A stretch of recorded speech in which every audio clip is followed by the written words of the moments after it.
Let's learn how to turn off or control sensitive content on Instagram in this quick tutorial.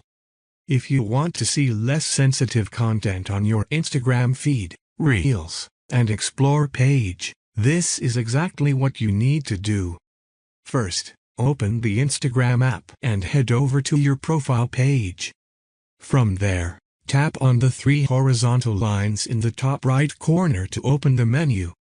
Next, tap on Settings, then scroll down until you see Content Preferences under the What You See section. Now, tap on Sensitive Content.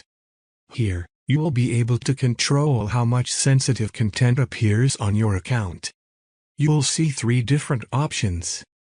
If you want to reduce or limit sensitive content, simply select Less. This setting filters out most content that some users may find uncomfortable.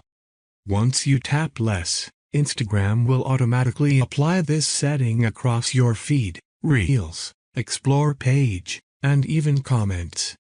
If you want to see sensitive content, simply select More.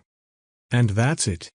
If this tutorial helped you out, don't forget to like, share, and subscribe for more quick and helpful app tutorials. Thanks for watching, and I'll see you in the next video.